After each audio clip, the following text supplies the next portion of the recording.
Okay, what's up everyone? Welcome back to another boss battle on the channel. I know you guys love those, so do I. Today, we're gonna do something which is basically the opposite of last time. You remember when I played against Brian Koval, we basically took a trip to the future and played post-Grief Ban Legacy, which is kind of cool because that ended up coming to fruition. But today we're gonna do the opposite basically, and we're gonna time travel back in history and trying to find some iconic decks and see how they hold up against each other. So basically just trying to showcase how Legacy used to be, because we wouldn't be here if nothing paved the way for us, right? So the first deck I have lined up here is Sneak and Show, and I'm so embarrassed to have Woodfall Primus. Like, this is a vintage cube card in my opinion, as my fatty before Gristlebrand was printed, but that's how things were back in 2010. We do have Emrakul, so let's hope we draw that a lot. Other than that, you know, it's a show until sneak attack deck. We play all the cantrips. We play some acceleration from, you know, a little bit of Soul Lands, some Petals, some Seething Songs. That's amazing. And then we play a couple of bounce spells in the main deck. I must admit, at this time I didn't play Magic very seriously, so I don't remember nor know what these bounce spells are for. But yeah, I mean, maybe bouncing out Caracas would be clutch. I don't know. Straightforward mana base, sideboard, something against combo, something against greedy mana bases, something against blue decks. A lot of cards against graveyard, so I guess this is like Reanimator pre-Mystical Tutor ban, maybe? And then some Fire Spouts. I saw that, you know, Merfolks and stuff like that still did well at the time. I'm going to be playing this deck, and I'm going to line it up against Brian's Supreme Blue deck, which is pretty cool. Oh, by the way, the pilot was Corey Age. It had some top finish. We took lists from, you know, proven tournaments. Let's see what this 4-color counterbalance deck is. We're playing the card Counterspell as a 3-of, which is kind of amazing, so I'm going to watch out for that. My opponent plays Counterbalance top, couple of Spell Snares, which is not going to be the best against my sneak deck. 4 Plows, that's basically the white cards. 1 Oblivion Ring. Wow, yeah, things have really come a long way. A couple of clicks here, which was actually at the time not that bad, you know. Show and tell, respond with a click, make me look silly. Then it's Tarmogoyf Fire Spout. So I don't care about Fire Spout, I don't care about Spell Snare. I care about the counterbalance lock, especially because my opponent actually has some 3s and 4s in there. Other than that, pretty standard blue deck. Ambitious mana base with basics, with Caracas, with no wastelands. So pretty interesting. Sideboard, this is a cool one. Lawan Cephalid Empress. This card is just like bounce all your Merfolk basically, and then your opponent, they can't remove this. They can't get back into the game. Not going to be relevant here. A little bit of blast action, some pierces. Those are relevant. Only a couple of red blasts. 1 Meddling Mage, that's annoying. 1 is an annoying number to sideboard for. 3 Crows and Grips, good disenchant effect at the time. Some Yard Hate, a little bit more stuff against cheap creatures. So that's going to be the first matchup. We're going to go through the other deck techs when we get there. Yeah, I guess just enjoy the matches. All right, guys, let's go. The first match, I'm playing Sneak Attack, and I'm playing against 4-color Counterbalance. I think it was called Supreme Blue at the time. I'm not really sure. And this hand is atrocious. I really don't know what these Seething Songs are doing in here, and when it's ever better than a Petal. Yeah, I'm really not sure. Go for a mulligan. We keep this hand. This hand has a Show and Tell and an Emrakul, so there's no way we go lower than this. We play with open deck lists, so Brian knows that I have Woodfall Primus as a payoff creature, and I know he's not playing Wastelands, this and that. Also, Brian is playing a single copy of Oblivion Ring, which is which is going to be very annoying against my Emrakul. The beauty about it is I can't really do anything about it, so this is most likely just going to be me playing quote-unquote optimally and trying to do my thing, and if it works, it works. If it doesn't, that's how it goes.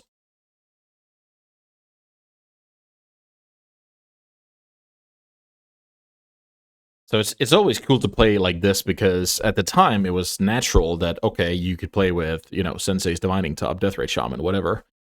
But now it's Yeah, I'm generally very bad adapting to new cards, so let's see if I'm also bad adapting to old cards. There's Tundra Pass. I don't have any play here. I draw another land, which is not ideal. Let's quickly go and check Brian's list here. How many spell pierces are we running? 0. So he's on counterspell and forces. Got it. With me drawing the 4th land, I think I'm supposed to wait a turn. Here's most likely counterspell. Brainstorm is a good one. Question is if I'm supposed to brainstorm now. If I get counterspelled, how do I feel about that? I'm probably okay with that. Well, let's brainstorm now.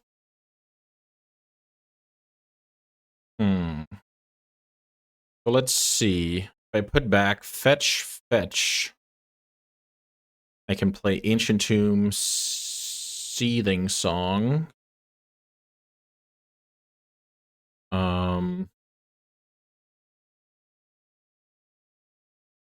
Seething Song, Sneak Attack. If that gets countered, I can show until Emrakul next turn. What if I do it the other way around? These cards seem good. I need to go back-to-back Keymaker here. Maybe it's put back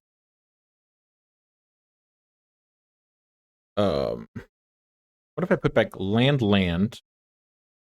I play Ancient Tomb, I play Show and Tell. I get countered, sure. The next turn I can sneak in the Emrakul.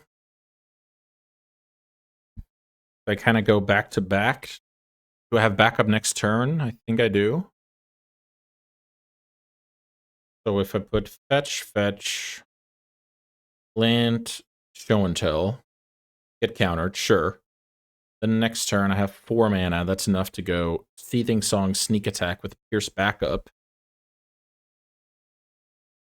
Okay. Let's try that.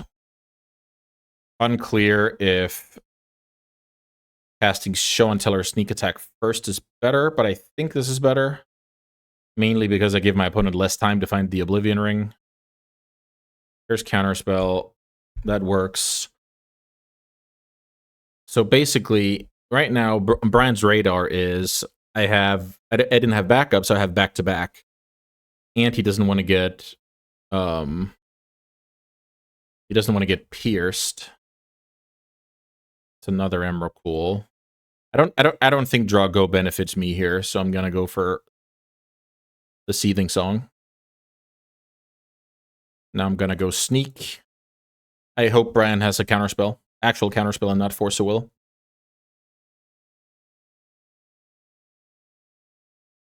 So let's see if Brian put together Force of Will as well. What is this? Desperation Brainstorm, maybe? That could very well be the case. Don't know what else Brian could have here. So if this Sneak Attack resolves, the second Emrakul is actually a good draw. If Sneak Attack does not resolve, the second Emrakul is a terrible draw. So in general, I don't really like the draw. It seems like a win more situation if I get to annihilate Brian from this spot. Sneak Attack. So activate. Here's Emrakul. Looks like Brian's hand is Swords to Plowshares. And here comes the Brainstorm. Trying to make sense of this. Why not Brainstorm for the Force of Will right away?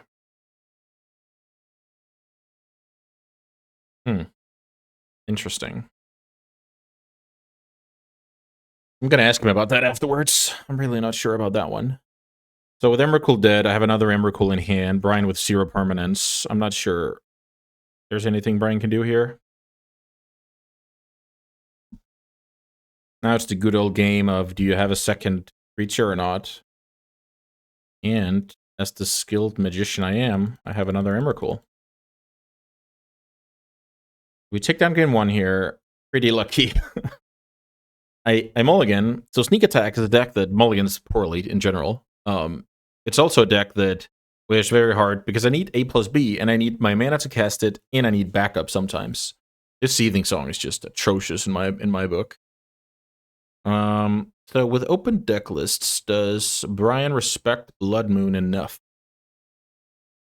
I think I have to take a look at his deck list here. What is he doing? He's bringing in these, not that, not that. Bringing those 6 with a Meddling Mage. That's 7 cards over basically Fire Spout, Plows. Like the most easy swap. Oblivion Ring is good against Show and Tell. Tarmogoyf at least clocks. That's going to be easy, so I'm going to be facing even more counter magic. My opponent does have all the basics in the world in this 4-color deck, which is kind of wild to think about. It was a different time for sure. Blood Moon is a card that maybe keeps my opponent from casting Counterbalance, Counterspell, Jace, and Click. But I still have a ton of problems. I mean, the bounce spells aren't that great. Like, that card is bad. I just want my Pyroblast, I think. I don't want Wipe Away. Easily cut a couple of Seething Songs. I don't think that card is very strong. I can't get over the fact that I'm playing Woodfall Primus. That card is atrocious.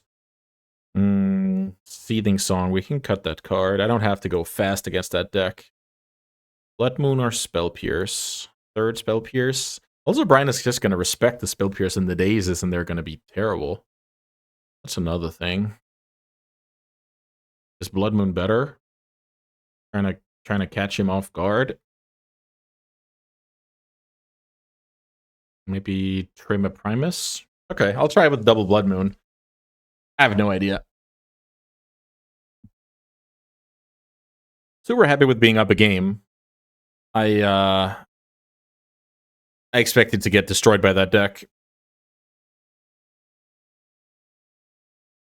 But I guess the defensive mechanisms were just worse at the time for winning counter wars, you know. No negations and stuff like that. Okay, this hand is fine. I can cantrip and sculpt a little bit. The thing is, I need to disguise my Blood Moon a little bit. And that can be kind of hard. So, what do I do turn 1 here? I feel like I don't want my opponent to just freely play out a counterbalance. But maybe it's okay to just go land go. This could be a way to disguise. Nope, that's not a way to disguise. I can play Volcanic Island Pass here. Mainly I'm looking for a situation where Brian needs to play out stuff, and I can kind of overpower him, preferably with Daze backup. I think he's too strong to lose to Show and Tell Daze. Here's Tarmogoyf. I'm not too worried about that card. But Brainstorm here. I like my hand a decent amount. This could be a good way to try and find the Ancient Tomb. Yeah, that's the upside I'm looking for. It's always good to ask yourself, why are you casting this card? I can get rid of Primus.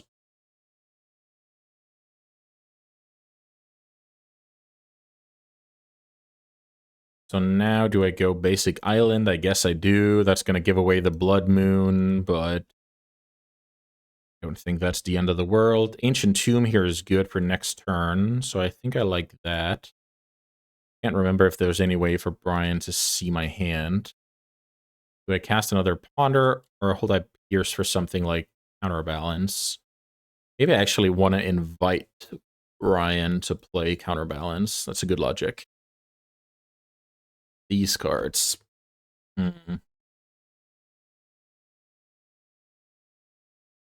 So the pedal.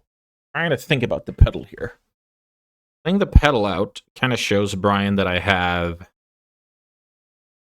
mana to go off with backup. So I think keeping it is something that's gonna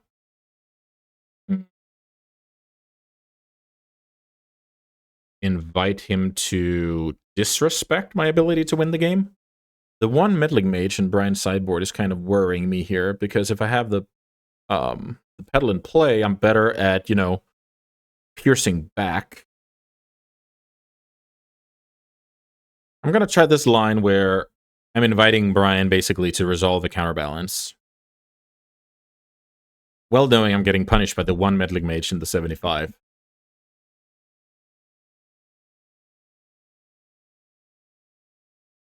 Because Brian is going to name show and tell on that meddling mage. So I guess no counterbalance. Brian would have played out counterbalance first main phase here if he had it, because if I'm going to counter it for whatever reason, it's going to grow the Tarmogoyf. Okay, so Brian says go here. I'm guessing Brian has double counter magic. Okay, so I guess I go Petal, Ancient Tomb. Do I even show and tell? Do I need to take the damage here? Yes, I do. Yeah, let's try it with the show and tell here. I have some backup. Force of Will. So now I need to... So why did he do that? Let's see. Maybe... I think I have to just follow through on this one. Pierce, make Brian pay, days. Hope it's good enough, right? The problem, if that even happens, is that 4th land Jace the Mind Sculptor wins the game. So funnily enough, if Brian has his own Spell Pierce, I think this is where he fires it off, unless he puts me on second Spell Pierce, right? Yeah. If he puts me on double days, it's correct. Now he respects the Blood Moon a little bit because I fetched like this earlier, just high-level play in my opinion. Okay, so I got paid for. Now I'm gonna double days. And hope to dodge Jace the Mind Sculptor, I guess.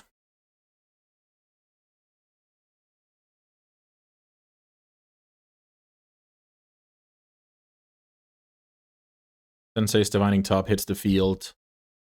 We're passing the turn. If Brian has land Jace the Mind Sculptor, I lose the game. If Brian does not, I think he has to find something like Oblivion Ring White Source off of top.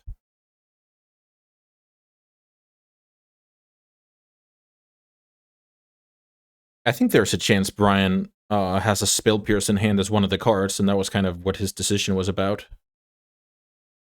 Brian draws a card, then takes a look with top. Needs to pair the White Source Oblivion Ring here, I think.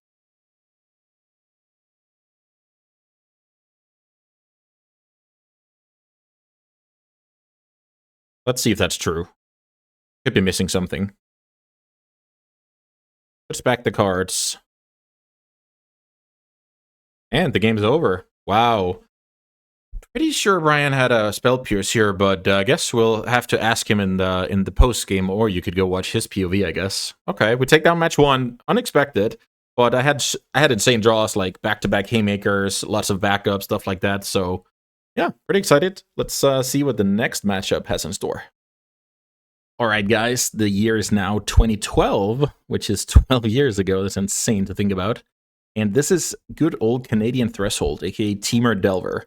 So, threat suit of Delver, Mongoose, Tarmogoyf. That is, solid. Nothing to write home about. We have the good cantrips, we have the Wasteland, and the good mana base. And then we're running. This is the era where people started to play 3 forces, 3 daces, 3 snares, which is kind of amazing, but 4 stifles. So, this is kind of amazing. So at the time, Stoneforge Mystic, Counterbalance, stuff like that were awesome. Infernal Tutor out of Storm, so Spell Snare was at a premium. It was also a relatively new card, so people overplayed it for sure. Down to 3 forces with the theory that drawing 2 would be bad. I would counter that argument with, if you draw 2, you can just pitch it to the other and no harm done. But 3 days, I'm actually okay with. That's actually how I go about things these days. Then this deck has 7 removal spells, which is quite a lot. The cool thing about these is they can all go to the face, and then a Sylvan Library here to grind a little bit against blue. Sideboard, we have some mirror stuff here in Submerge, some fast yard hate against Reanimator, 3 Sulfur Elementals. This is a card that I think I can partially take some credit for people starting to play. I was one of the players who started to play Mono White, which later became Death and Taxes. My good friend Thomas Ennevoldsen destroyed everyone with that deck. He was a master with that deck. I'm proud to say I was the first one to give him a copy of the deck, and I just watched the master go to work, and the rest is history. So 3 Sulfur Elementals as a shout out to that card, but I think it's also going to have merit against Brian's deck. We'll get to that in a minute. Life from Below for when we need to recur Wastelands, a couple of Pyroblast. It's interesting that these decks are not necessarily overloading on those. Grudge for artifacts, more Yard Hate, so Reanimator was really big at the time, I think. And then a single Spell Pierce, which is good against all combo. So we're going to line this Rug Delver deck up against this beauty, Esper Stoneblade. Let me quickly rearrange here. So built around Stoneforge Mystic, we have Jite and Batterskull. We have some hand disruption to curve, turn 1 discard, turn 2 Stoneforge. A little bit of Counterspell, a little bit of Snap Plow action. Only 6 cantrips, pretty interesting. Then there's a single copy of Intuition for the absolute grind fest of Lingering Souls. Lingering Souls is a card that's very potent against fair decks, very embarrassing against unfair decks.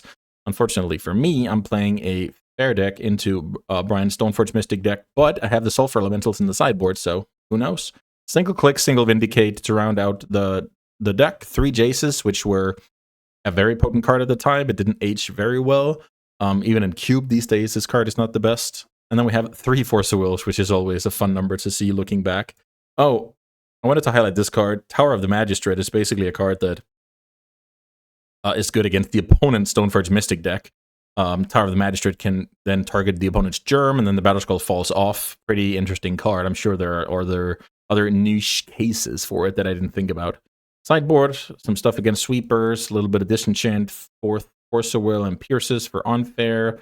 Perish. So there are some natural order decks at the time, I remember. More hand disruption, fast graveyard hate, grindy equipment, I guess a recursive card against small creatures, and then a blue elemental blast for good measure. So pretty cool matchup. I'm excited for that one. With that being said, let's get to the games. All right, second match here. I'm playing Temur Delver against Esper Stoneblade. The year's 2012, so yeah, strap in. Brian's on the play. We're out alternating play-draw, as we did last time, but just the most balanced. Brian's on the multi-5 here, which is not good news. The bad news is I can't really punish that, and my deck doesn't have any card advantage, so... But there's a higher chance Brian is soft to Wasteland. There's a higher chance Brian has to play in 2 days. Stuff like that, so... Let's see. Brian's deck has a lot of hand disruption. Okay, so this is just... so awesome. I'm already like, oh, what's he going to do? Fetching Basic Island. But that's because of Stifle and Wasteland. So Brian is dialed in here. I like that a lot. I'll play out my Volcanic Island here. So this is a cool lesson, actually. The reason why I'm playing that out is I know Brian's on 0 Wastelands. So I want to play the red out to signal Spell Snare as little as possible, right? Because this could just be a reason to hold up Lightning Bolt. I actively want Brian to play into Spell Snare, but he's too smart for stuff like that. Oh, and he's sitting on good mana here. Here's a Stifle. I think, let's see.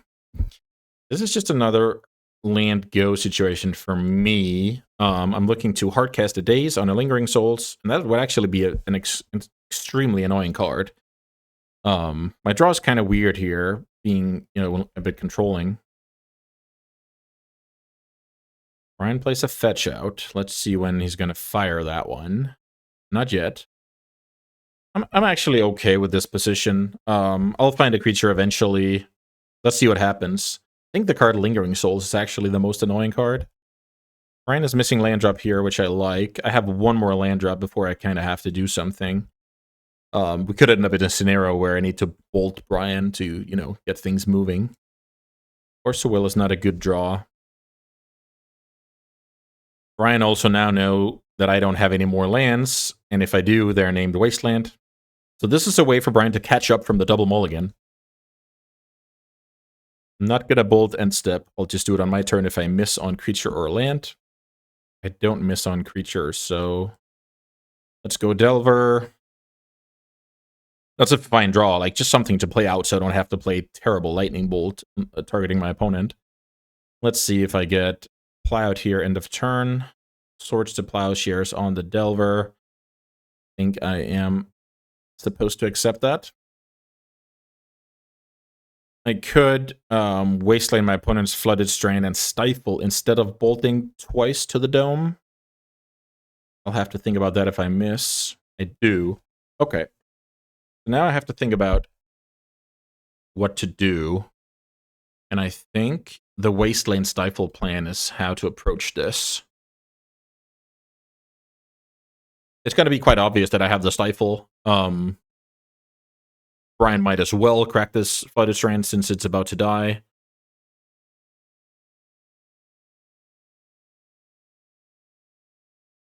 Brainstorming in response. Seems fine to me. Also have 8 cards. That's not really a mystery of what's going on here. I'm going to move to cleanup, so I want to use my Stifle and my Wasteland instead of discarding a card. Or instead of bolting. But yeah, this is actually a great way for Brian to get back into the game. Mulligan to 5 is terrible on paper, right? But if I don't have a creature going, I'm sure I'm going to be fine. Also, Brian played great here with turn 1 Flooded Strand. Fetching basic island. So the Stifle worked. Brian knew about that one. I'm still a bit ahead on resources, but it's not amazing. Tarmogoyf, Delver. Here's Stoneforge Mystic. So let's see. I think the way to do this is let it resolve and bolt it. I think that's going to be better because Daze is more applicable against different things. So Spell Snare, my opponent plays Snapcaster and stuff like that. So Batterskull's in hand. If this game goes to turn infinite, it's going to be relevant. Also worth noting is my opponent Brainstorm did not find a land, play Stoneforge as a shuffle effect. I should have picked up on that actually. That was not great play. Here's a Ponder. I feel like I should tap like this because I can draw Mongoose. Speaking of the devil, here's Nimble Mongoose. I like those cards right now. It's definitely not my favorite card in all of Magic. I don't think I've ever registered this card at a competitive tournament. It's just so underwhelming, but let's see. Right now I'm happy with double Mongoose. Also, I will get to Threshold somewhat easily if we trade any amount of spells. Interesting part is, last turn when I didn't daze the Stoneforge, does that, in Brian's point of view, does that mean I don't have the daze? Or does that mean I simply wanted to save the daze, right? Pretty interesting. Brainstorm is a spell I could have double dazed, but I think this is okay. I really want to draw into the second Mongoose here so I can then start trading a bit more aggressively with spells. There's a land. I don't have the Stifle. Brian would have been very, very sad to see the Stifle there. And now I'm going to daze because I don't want to fetch. Let's daze back the Volcanic Island. I'm ready to fight over it, obviously.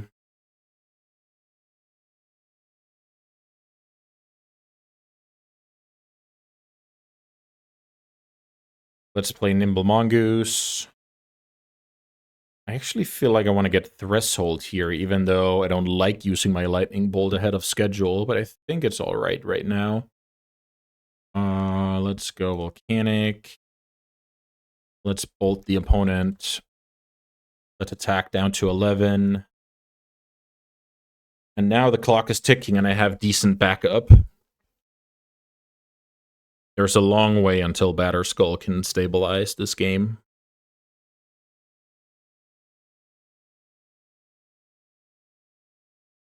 Brian has a lot of, inconsequential bodies, but they will buy time. A card like Lingering Souls would be annoying. If Brian casts a Lingering Souls here, I'm going to daze it.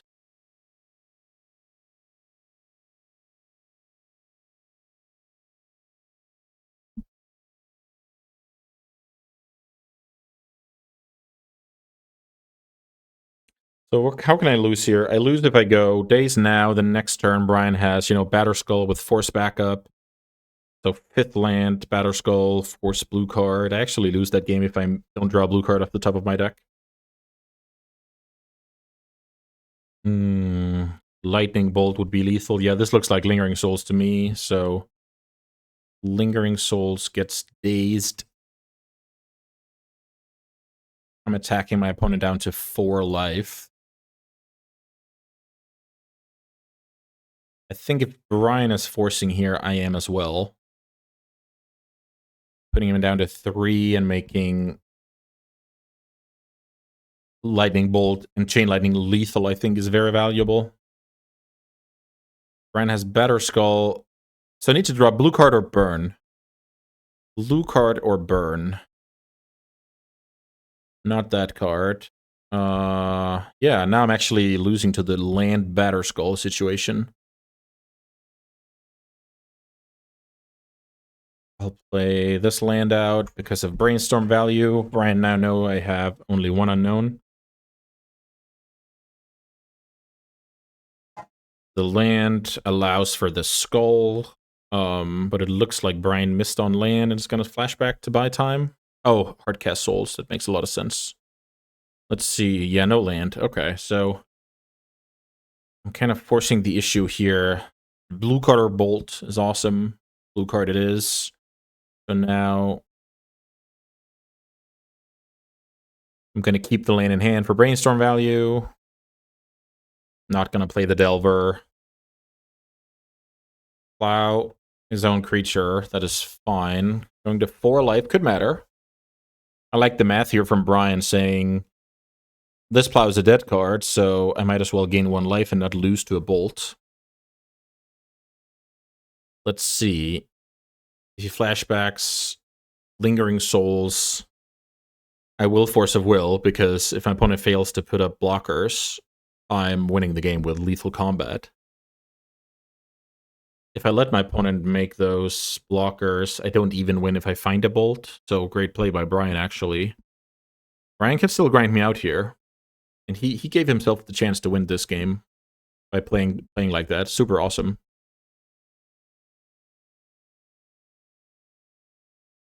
From a mulligan to 5. Very awesome play. Okay, Brian did not find anything. But it looks like flashbacking, lingering. I guess Brian was just brainstorm locked here, and that's why the concession comes in. Like no land for Batterskull, it's not leading anywhere type situation. Okay, that's pretty fortunate for me. Let's see, how do I sideboard against the deck like that?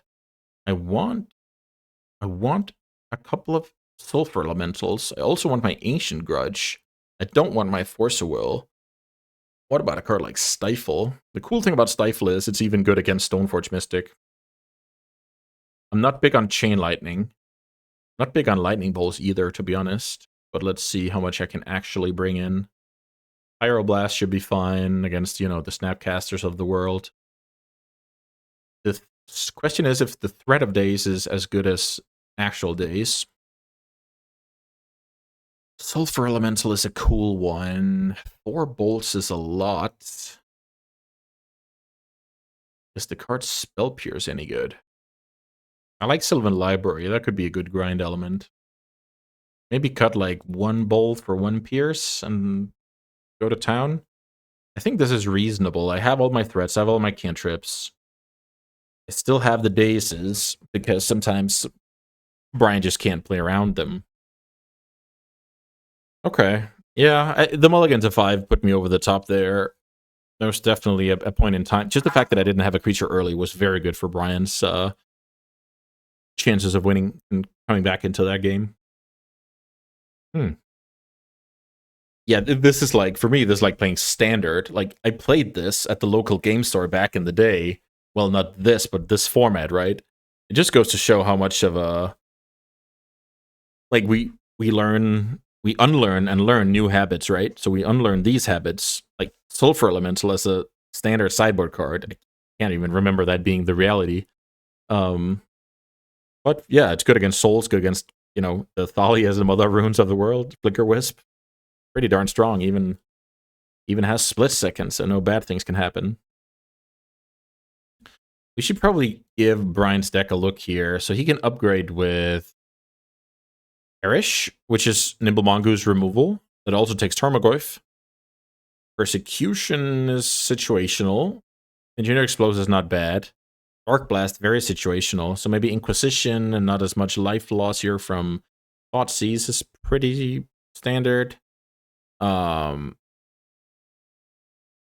rid of the Force of Wills, I would guess. There's also a chance I should have brought in like a single surgical or something, but I'm just not big on surgical. Okay, so problem here is I only have one colored source, and I have a Mongoose and a Pyroblast. Interestingly enough, Brian is getting into the groove here of fetching proactively. Okay, like that. Proactive explosives, why not? Armagoyf. So I think that drags me in the green direction. So I can go turn 1 Mongoose, hold up days, turn 2 Tarmogoyf, hold up days. That's fine. If Brian is casting a Stoneforge, I'm dazing here. Okay. Brian doesn't want to get stifled ever, so makes this play. I like it a lot. My Wasteland is dead here, thanks to Brian's ability to facilitate fetches. Tarmogoyf hits the field, and we go again, basically. Also, Brian now knows I don't have any other land. Maybe, well, if I have a fetch, there is a chance I play this out. Because I want to keep my fetch for a Brainstorm. So I guess Brian can just narrow it down a little bit. He doesn't know for sure.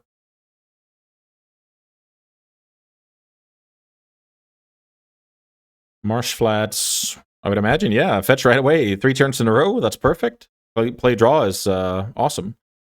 Ooh, yeah, this is going to be so strong. Stoneforge Mystic hits the field. Can't daze it. Brian has that covered. Can't bolt it. Can't do much here, really. I can hope that Brian... Feast and Famine. Okay, sick. Okay. So I could get Spell Pierced here. Here's Stifle, which is the card that would help against Batterskull, but not that much against Feast and Famine. I'm casting Brainstorm here in my main phase in the hopes to swap 2 bad cards from this hand into 2 good cards. Looks like I succeed here. So a card like Daze is quite bad. So is Wasteland. I should probably get rid of those. Then maybe... Let's see. Put those back. Play Scalding Tarn. Attack. And now I'm trying to think if there's any... Oh, I missed the damage there. If I was going to Ponder. Okay. I don't think I'm playing around my opponent having Batterskull already. I think I'm supposed to Ponder. Yeah, that was not a good play. I could have thought a little bit more ahead there and got in for 1 more damage. You never know what's going to matter. The Daze is not impressive. The Delver is decent. Can't cast it now, though. What am I actually looking for? Maybe like the Ancient Grudge? Okay, could have had my opponent at 12 here. That's not a good play. Let's see. It's like the old... I remember this play pattern, like the opponent getting an equipment, and you're like, was that really the best one? And then they had, the best one all along, stuff like that. Here's another Stoneforge. Well played here by Brian, because now this Stoneforge can get Batterskull, and Brian can get that in right away. And he does that around. This is just another good play. Like Brian showing he definitely played competitive Magic at the time. Just making Stifle look like a bad joke all the time here. So I could have dazed this one. Probably should have given that more consideration. Let's see. Sulfur Elemental. That's a fun one. Doesn't do much right now. I can Wasteland my opponent. I can play Tarmogoyf. Let's see if that works. Let's play Tarmogoyf, waste a scrubland. And I think I'm attacking with this Goyf. I'm basically saying if you have a Swords to Plowshares, you kind of got me, but I can't sit around all day here.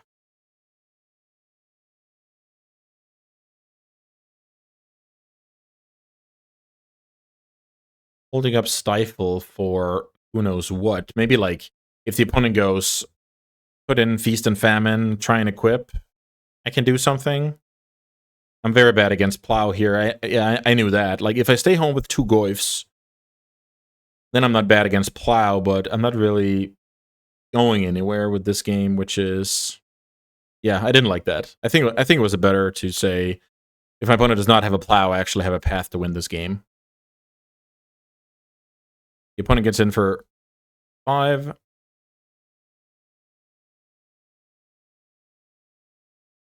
Here's a Brainstorm that I'm actually going to Pyroblast.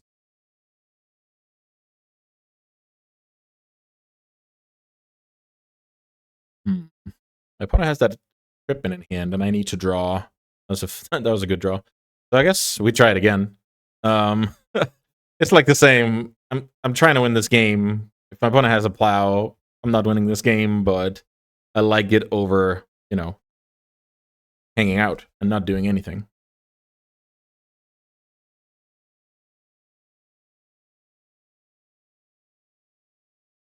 Don't plow me, bro.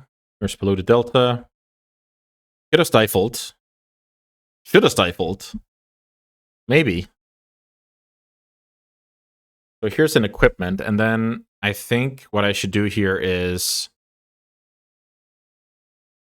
Should I stifle now or stifle...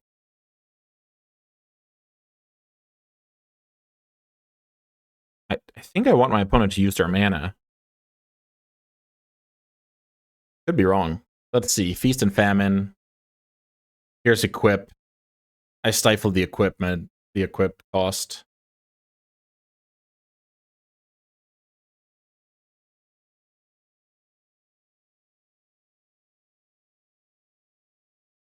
So now my opponent can Chum Block with Stoneforge, but that puts them dead to a Bolt. I draw another Goyf, which is not bad. So let's see. Chum Block with a Stoneforge. Go to 1. Yeah, the 1 damage from earlier cost me this game. Like I could have won right now by forcing the Chum Block. Okay, my opponent doesn't want to lose to that. Okay, fair enough. Fair enough. So yeah, just imagine my opponent's at 5 here. Then they could never do the jump with Stoneforge survive at 1 situation, but it looks like the opponent is okay with that.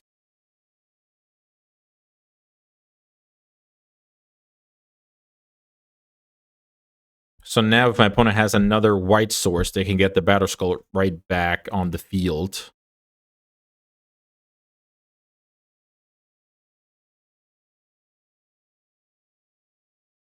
I'm not sure this daze is going to matter this game. My opponent does not have double white, but they don't need double white. Feast and Famine on that one seems like a free roll, like getting to untap your mana. I'm losing a card in my hand, which is probably the daze. So now let's see. The opponent can now get in for 3. Getting the skull. But is that enough? Yeah, I think it is enough. My opponent can get into some weird stall here.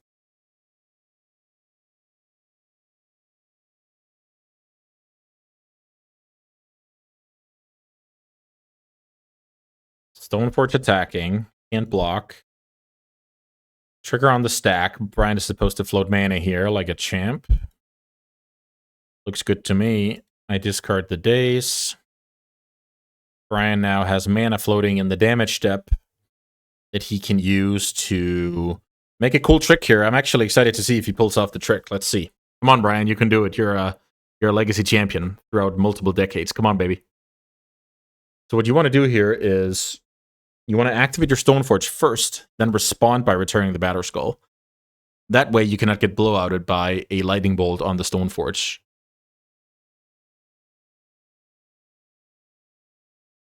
Is that even true? Let's see this situation. I guess Brian has so much mana that he returned that to hand. Let's say, what if I kill the Stoneforge in response? He still has 5 mana. Okay. So my scenario is only live if he has fewer mana. Then I could bolt in response and he didn't have mana to return it once more, right? Let's see. Here's Hardcast Batter Skull. Instead of tapping a blocker. Very nice move. Brian sniffing out. I probably don't have the second days here. Super sick. So let's see. Brian now has to block both. And then he's trying to take over the game with... yeah, I love this. Sulfur Elemental does not help me at all. Yeah, I mean... Attack with the voice. I wish I saw... Maybe there was a play that I was supposed to see the other game, the other turn, and I was supposed to keep the days. But I'm not sure.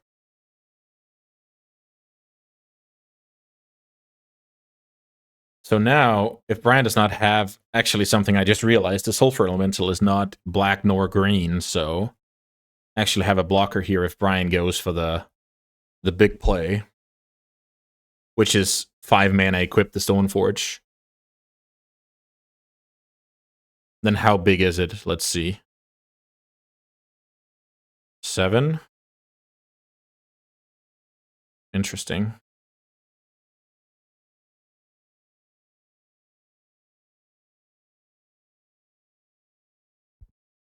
I think I'm still losing this game because that Stoneforge is gaining life on defense and offense.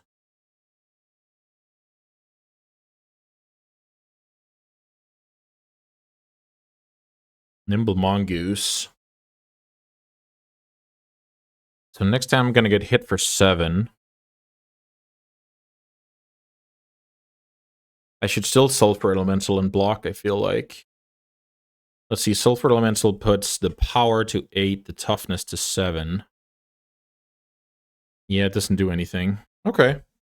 Looks like the equipment package grinded me out here. Very awesome game. This was the first matchup that Brian said that this was a lock. We needed to play this matchup. And with a good reason. This game has been incredibly good. All right, okay, so we get the ultimate Stoneforge Mystic here with all 3 equipments. Gotta love that. So basically I'm drawing to my 1 Ancient Grudge. What do I do if I draw Ancient Grudge?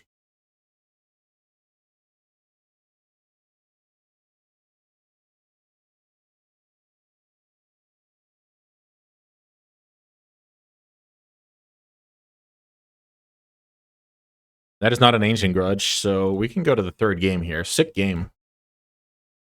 Super grindy.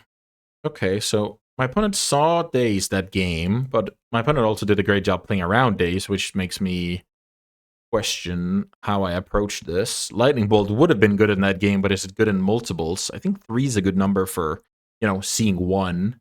You can argue that now that Brian saw the Sulfur Elemental, he doesn't want to get blown out on Lingering Souls. I can trim one of those for 1 more bolt. I don't think that's insane. I'm actually willing to do that. There's a little bit of game within the game going on there with my amount of sulfur elementals, Brian's amount of lingering souls. But now he's seen at least 2, so let's see if we can pull him in that direction of cutting them so I don't need sulfur elemental that often. Yeah, I'm pretty excited to hear also in the comments about you guys's, like, how you remember the old times, because it's easy to go, oh wow, back in the old days everything was better. I'm always very skeptical about that, but I'm always excited to hear. I bet you guys have some great memories of, traveling to GPs or playing at the local game store or turning into your first SCG stream or whatever the case may be. So definitely hit me up with those. This hand does not do anything. If there's a normal land here, my hand is absurdly good, but it was a wasteland, so I have to mulligan. Now we have to mulligan once more. Now it's my turn to go to 5. Could be the end of me here. Okay, this hand is a definite keep. I think I get rid of a Pyroblast and a land. Okay. I think it's... Yeah, let's get rid of Tropical and Pyroblast, because I actually want to build my yard for Nimble Mongoose. Turn 1, Delver of Secrets. I don't think it's a winning play to hold up turn 1 Stifle on a multi-5. I think I need to try and play the game here, which is reduce Brian's life total. Excited to see how he plays here. Still good habits with the fetching against Stifle. Fetching Basic Island and passing. That's a great play. So my opponent did not have... My opponent did not have a turn 1 plow. Am I supposed to try and push the envelope here? I actually think I am, which is... Ugh. It's not good value to cast that card. So maybe put back land, show ponder, hold up stifle. I think I like that.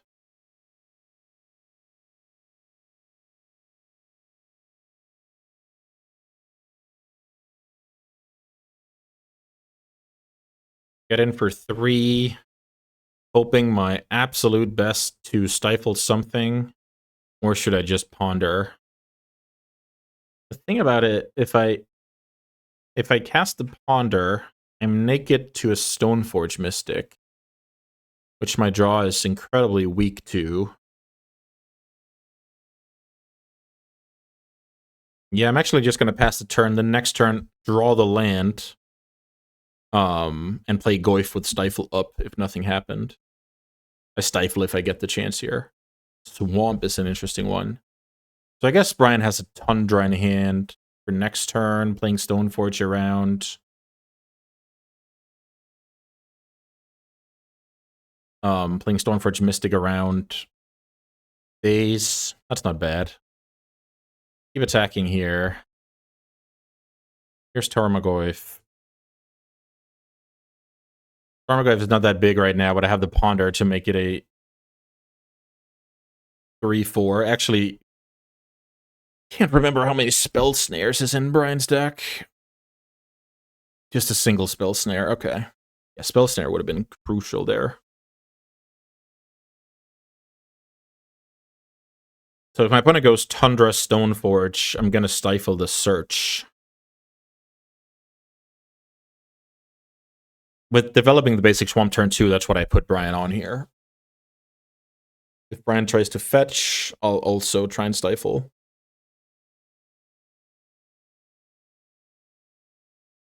Could get pierced, but it's unclear if...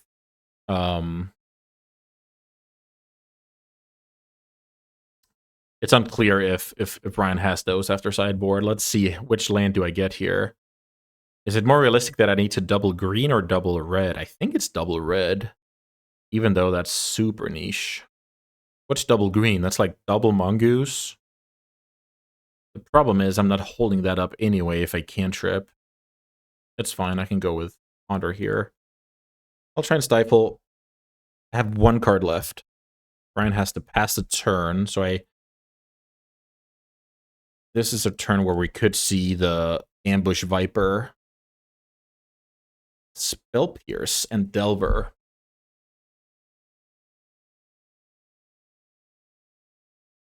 Get in for 6. Play another Delver. I'm actually going to try it, even though this Tropical is atrocious.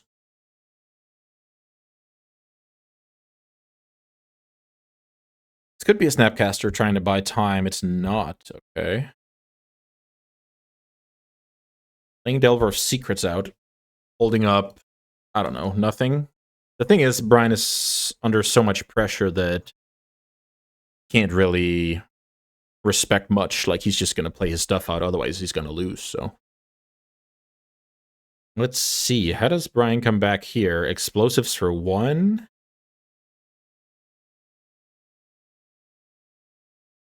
Lingering Souls. Okay. The Lingering Souls is a card that buys Brian a little bit of time. I'm going to flip the Delver here. Brian kind of knew that was coming. Now Brian needs to chump block 2 places and go to 3.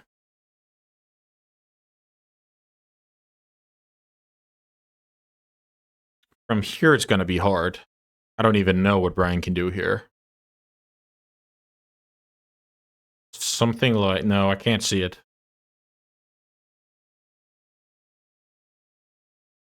Plow, Snap Plow doesn't work. 3 life is the bad pressure point here. And the Teamer deck takes it down from a mold of 5. It just didn't make much sense here. Brian didn't do anything. He cast a Brainstorm and Lingering Souls. He must have just had infinite, you know, Jaces, Lingering Souls, equipments, 2 late Stoneforges. Yeah, I think if Brian just has a random Plow this game, I just lose, or Explosives, whatever. Yeah, that was super lucky. All right, that was the second match down. Only 1 to go. Thanks for watching so far, and I'll see you in a bit. All right, this is going to be my favorite time of the video, because now I get to play a deck that I helped build and basically teach Thomas how to play. Back in 2018, he's been playing Mono White for a lot of years at that point, but at the time, Deaththreat Shaman Control was pretty darn strong. So he basically gave in, and it didn't take long until he easily surpassed me. He's a master of this game, and he showed that by putting up a dominant performance at a team GP that qualified him, Michael Bonde, and myself for the PT 25th Anniversary Pro Tour. Very, very happy with his performance. I played Modern. I also did well. Michael played Standard. He also did well. So we basically crushed all the way to the finals. I think we went undefeated until the finals.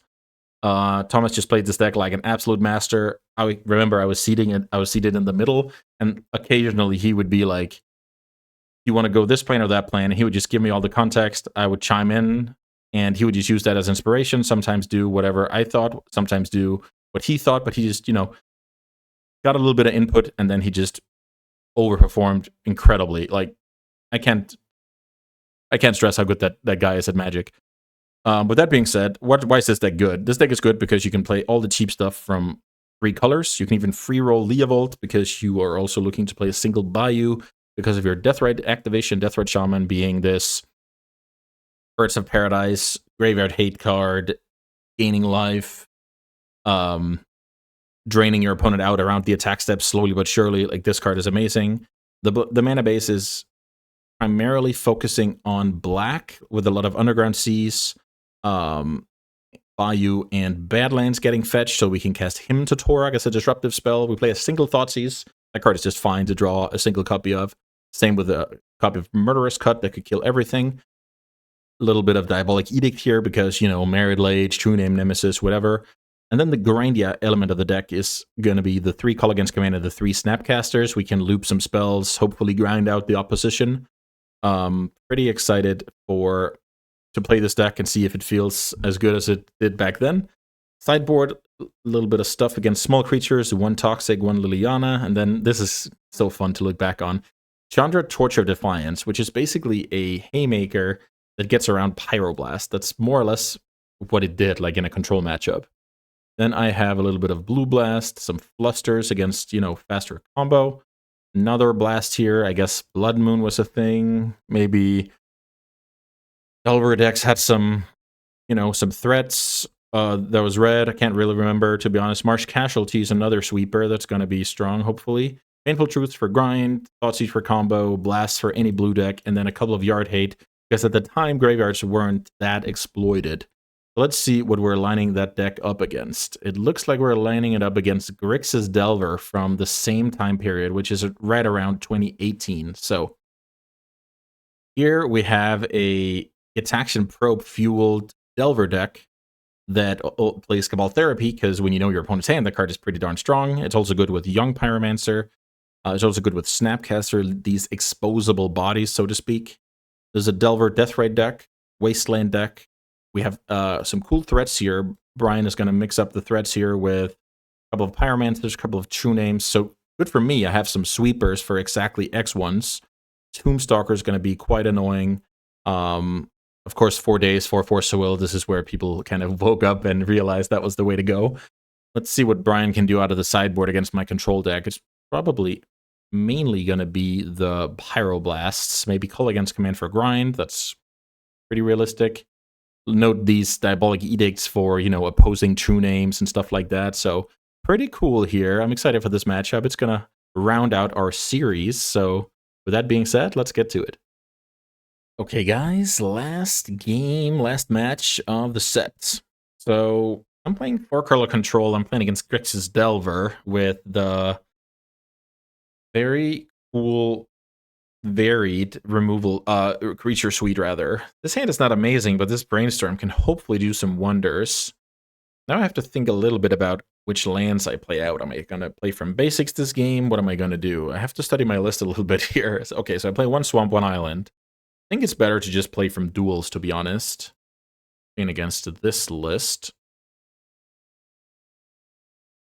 Cabal Therapy, that is a cool magic card. Let's see. We're not playing against any Stifles. I should probably double check that. Yeah, no Stifles. We're playing against Probe and Therapy, though. So maybe my secret is not going to be safe for long. This hand is really leaning on the power of Brainstorm to fix it, like get, my Fatal Push, my Baleful Strix, my, normal set of cards. Because right now, Jason Leovold are not, they're not the best cards against Delver. It's been so many years, I can't remember my sideboard plan. Let's just cross that bridge when we get there. Brian has to take a mulligan. I love this card. Thomas Leovoldsen. I'm sure we can come to an agreement. That is just... I love that. It's just such good flavor. Like, you basically, if you want to do something in this world, you have to, like, pay the toll, right?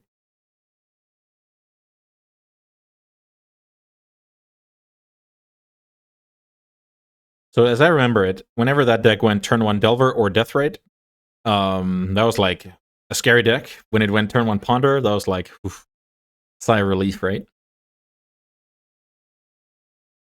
Let's see if... Okay, Deathrite Shaman. Deathrite Shaman is fine. I'm gonna dig for a Fatal Push or Bolt on my turn, though. That is not a good land drop. Let's fetch Underground Sea. Cast Brainstorm. Try and fix our hand here. He really didn't. That was atrocious. Atrociously bad. So the Tropical I can fetch out of my deck again.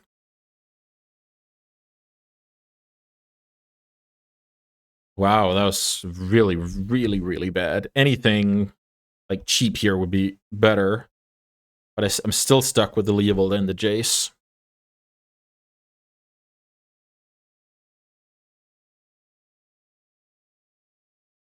It's been a while since I've played with Deathrite in Constructed. At that point, it was just like normal, But now it's like a niche card out of Pioneer, niche card out of, in Vintage Cube and stuff like that. Okay, so it looks like my opponent wants to play that game. I believe I'm drawing a fetch here. Maybe I'm supposed to draw that card, actually.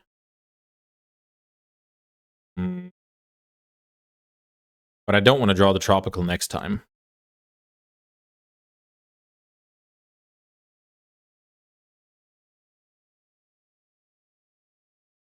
Deaththreat Shaman removing the Brainstorm is annoying.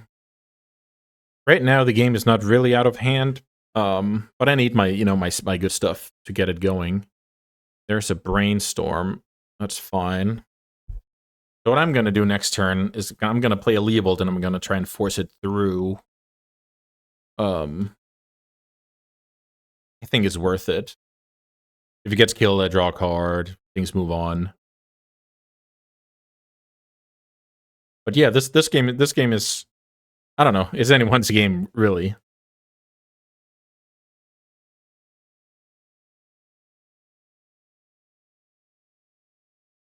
If I fetch the Tropical, that's actually going to be quite bad if I draw exactly him to Torok. Maybe I'm supposed to go Bayou.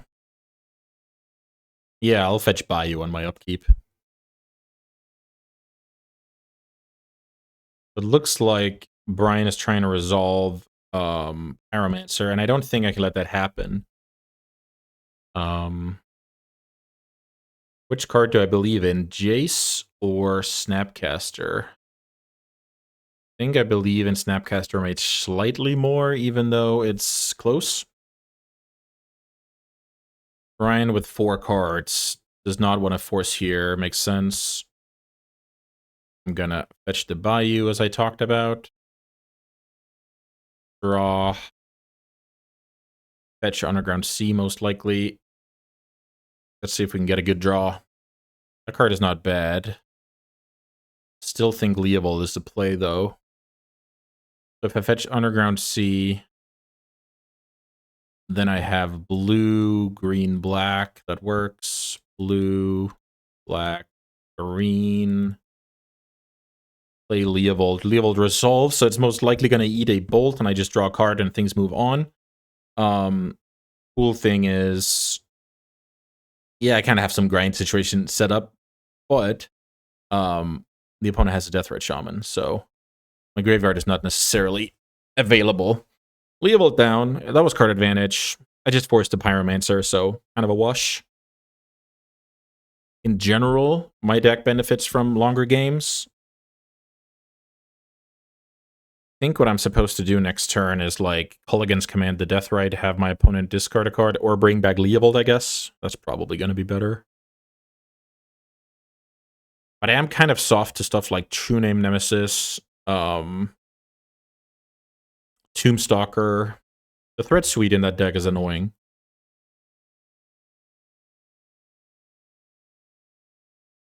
Maybe Brian is thinking about what to do with a Wasteland.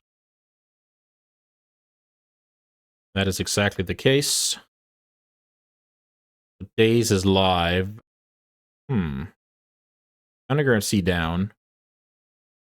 Daze is live. Deathwatch Shaman stays back. What can that mean? Actually don't know.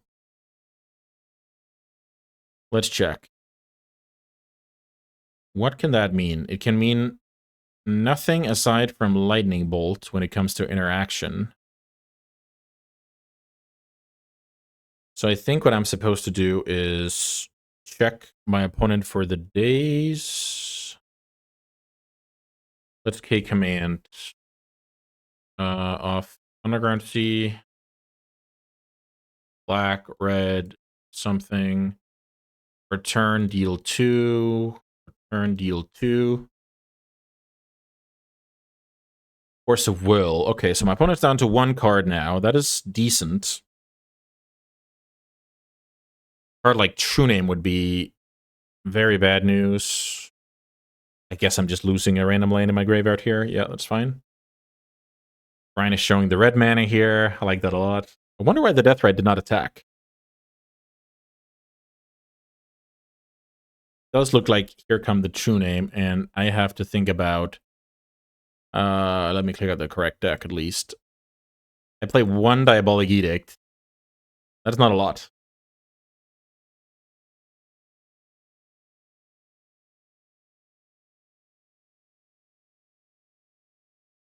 Oh, True Name is so good. True Name hits the field. And now I need to kind of turn the corner with my own Deathrite while killing my opponent fast. Wow. I drew the Edict. Okay. So now I can go, I guess I go Preordain, dig for the push or the bolt. Guess I keep that, and then I go probably fetch now, right? So fetch to 9. I think I want to bolster my Grixis stuff. I only have one Leovold left. So I go Badlands, Preordain. Baleful Strix is not a bad one, so let's see. I'm going to Edict away the Deathrite, take 3, then I'm going to Snapcaster Edict away that one. Maybe card like Strix is fine, but my deck just... I have so many similar cards here. I feel like I don't want to get wastelanded out of this game. Yeah, I'm going to bottom here. Murderous Cut is really not bad. Am I just cutting... Am I just cutting the Deathrite right away? Okay. So 1, 2, 3, 4, 5. Deathrite down. I now need my opponent to not draw a creature. That would be very bad for me. True Name gets in there. Turn past. So now I can... What's in my opponent's hand? What does Brian draw there that he doesn't play out? Lightning Bolt, Ace, Naked Force of Will. That's about it. So maybe I don't want to play into Daze here. I think I like playing the land out. And I have to upkeep the Edict in case it's a Naked Force. You sacrifice a True Name. Super clutch one of. True Name down. I'm at 8. That's a healthy life total. 4th land hits the battlefield. Not scared about that. Okay, I actually drew the land here. I feel like this is supposed to be... Oh, Snapcaster is so good here, but how do you close down the game? Call against command, bring back Leovold. Is that strong? I mean, it is, but is it strong enough?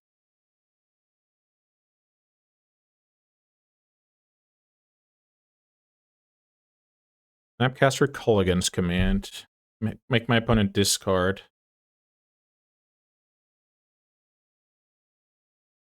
The thing is, the card in the opponent's hand is probably not that strong.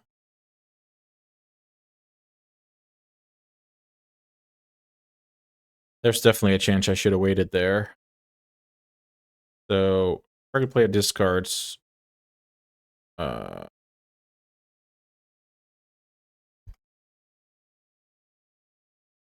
Best guess is Naked Force.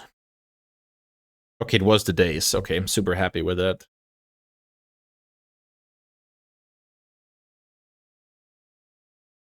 Now I'm naked to, like, Tombstalker, True Name, maybe Pyromancer. I'm not out of the woods here. I put myself in a good position here, and all of the cantrips are going to be bad draws for Brian.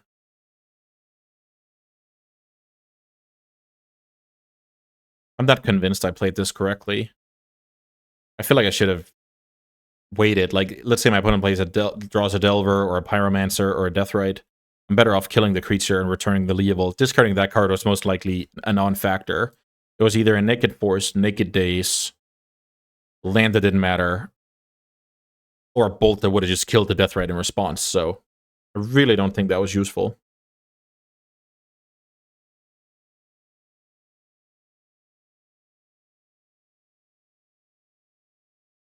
Yeah, that was not a good play with Call Against Command.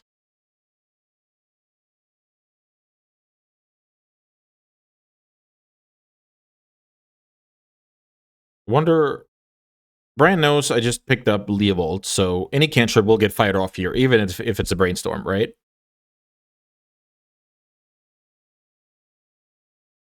Okay, right. He plays Snapcaster of his own. Okay, sick. Snapcaster, what is that? Ponder? Okay, cool. Snapcaster Ponder definitely keeps Brian in the game, that's for sure. That was a good draw. 2-1 body's relevant. Looking for a threat is relevant. Is this a Delver? Okay, it's a Delver with a random card on top. And I draw land. Okay, so it looks like I'm getting punished for my decisions. That's how I prefer Magic. Am I attacking here? I think so. So what I was supposed to do there was not care about the last card in my opponent's hand. Then if my opponent draws a Delver, that opponent drew a Delver on more, right? Okay. That card is incredibly annoying. So now, any minute, I'm just toast. I need to draw some more gas. That is kind of gas. Let's brainstorm. Him to Torg is terrible. All against command is good, though.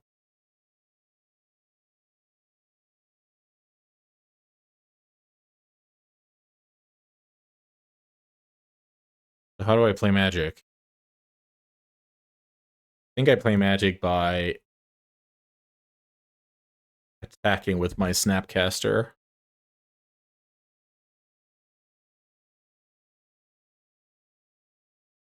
Let me think, why is that strong? I can also attack with Leovold, is that strong? I don't think so. Let's try this. I'm basically just trying to give Brian a reason to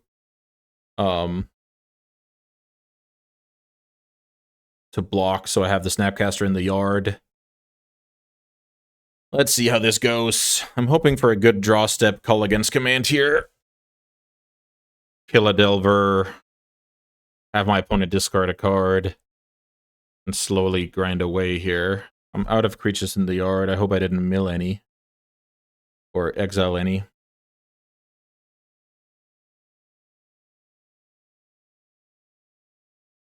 Leovold is shutting down cantrips. Leovold is holding back the Snapcaster for combat.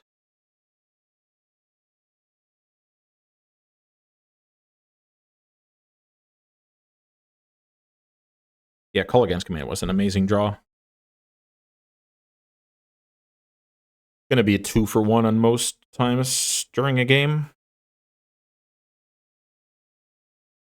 But I still feel like I have to draw more, like change some Strixes or whatever. That would probably ice the game. Let's see. What do you have for us, Mr. Bosh?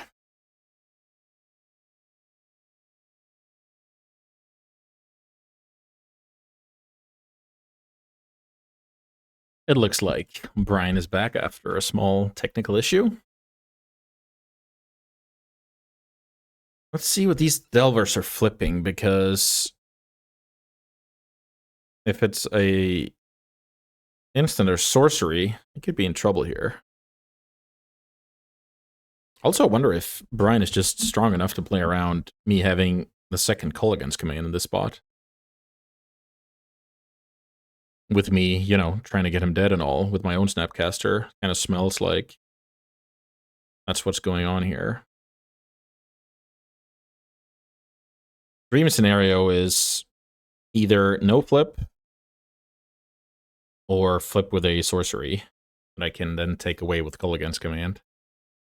Okay, so that did not happen. Let's see. Draw step, call against command, 1 Delver, and my opponent's hand. So choose target player, choose target Delver, get those out of there.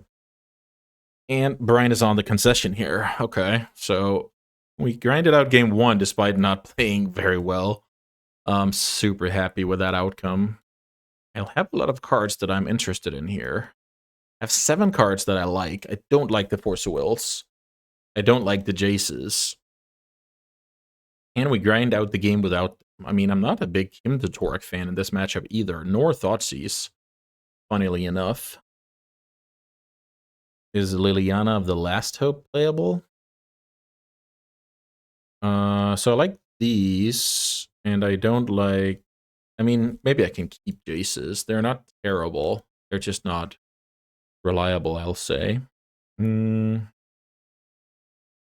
Still 2 hymns. Could be 3. If I cut both Jaces and keep the 3rd hymn to Torah, I will have a matching sideboard plan. Okay, I think we can do this. Let's see if we can draw a little bit more of, you know, the 1 mana interaction, the Baleful Strixes and stuff. If I only draw, like, Leovold and stuff like that, things can get a bit heavy. Thankfully, I did not get punished there. Liliana of the Last Hope, killing Pyromancer. Maybe that's good. Okay. I talked myself into having 1 Liliana. This Chandra, it's just... that's so funny. So now I have a bit more answers for True Name.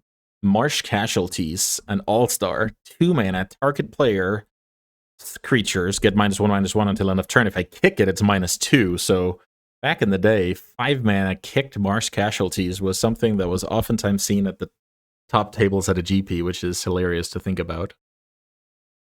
I remember in certain metagames, I would run 2 edicts and 0 Murderous Cut. I remember 2 Call Against Command being a thing. I remember more 1 mana discard being a thing. When Deathrite got banned, the deck transformed into Grixis, where I played still the 4 Strixes, then no Leovold, no Deathrites, and I basically filled these spots with maybe like 1 more Bolt, some Inquisition to supplement the Thoughtseize, and then a couple of Gurmag Anglers. I actually wish I played 1 Gurmag Angler in this deck. That would be just a fine card.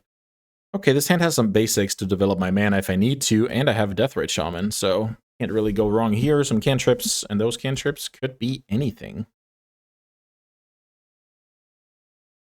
Nice Deathrite Shaman. I think I'm going to do the same without putting a land in the yard. The good old trick. You go first. Deathrite Stare Down. My opponent will get the first stab at it, though.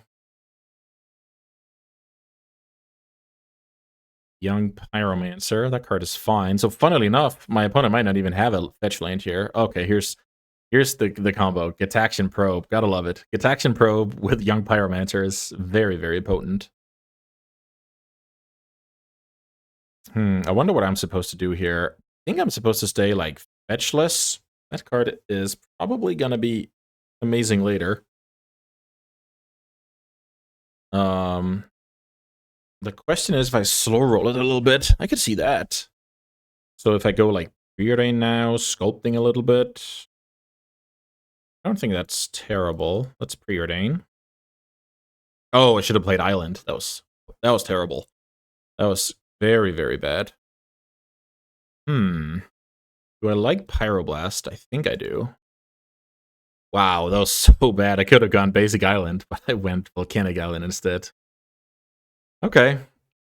I'm definitely not getting top grades for, you know, level of play, that's for sure.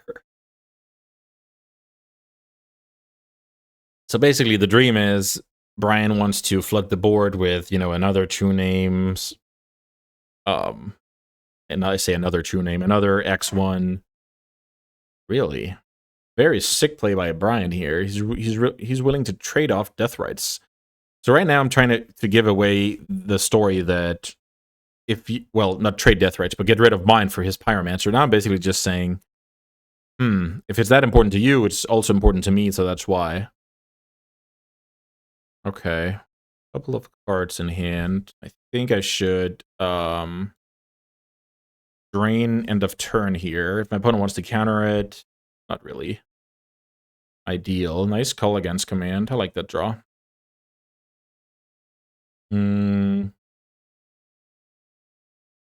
Good call. What do I do here?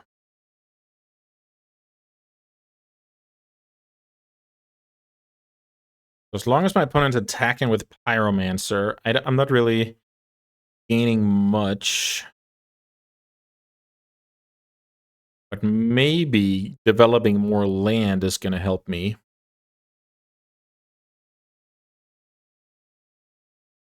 The island does not help my ability to go Marsh Flats with Pyroblast back up, right? I'm pretty happy if I can do that off of my own lands. So I don't need help of the Deathrite, because if I make a move first, Brian can kind of counter my Deathrite activation with his Deathrite activation, and we don't want that.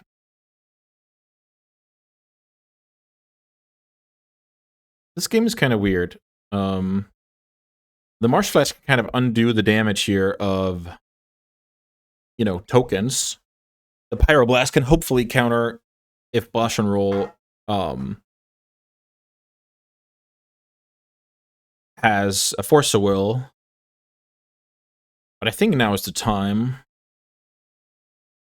Also, Brian doesn't want to commit like a Delver or a True Name correctly identifies it. That would be bad. As long as Brian's casting stuff, so am I. This Edict is going to be fine, but only post Marsh Casualties. So what happens if I go fetch Underground C, Marsh Casualties, fetch Pyroblast if necessary. Fetch Underground C. Try and clear the Pyromancer and friends, basically hoping that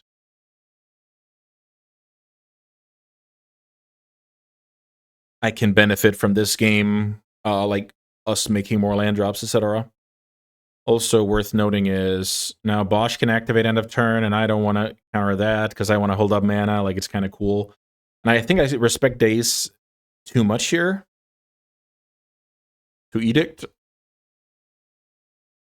Yeah, I respect that too much, and I respect True Nemesis too much. So it's a double-edged sword. Right now, I actually have True Nemesis with Hydroblast covered. My opponent does not play a land. Here's second Deathrite, which is always annoying. Deathrite versus Deathrite standoff. Okay, so Brian actually played a lot around Toxic Deluge the other turn. I'm gonna fetch a Badlands. Activate. Was this supposed to be a green source? Probably. Here's him to Torok.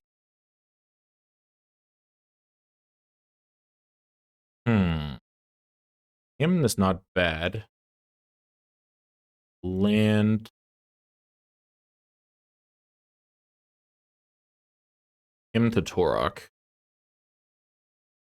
think I Edict now.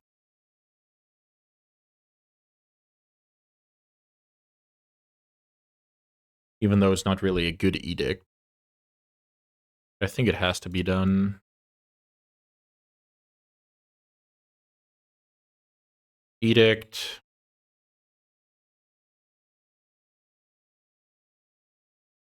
The worth noting is now Bosh is winning the Deathrite versus Deathrite battle quite handily. I made a mistake by fetching black, I believe. Yeah. I mean, let's see. Now I can cast a Brainstorm into a Daze. I think that's okay. Last card in hand is a Daze.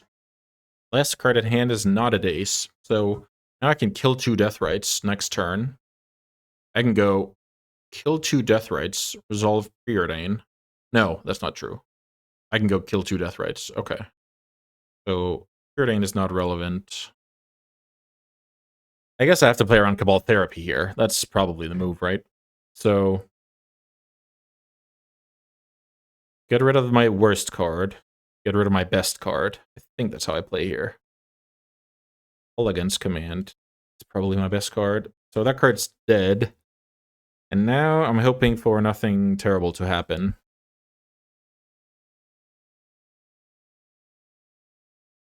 So let's see. Target player discards a card. Kill. Let's see what the last card is.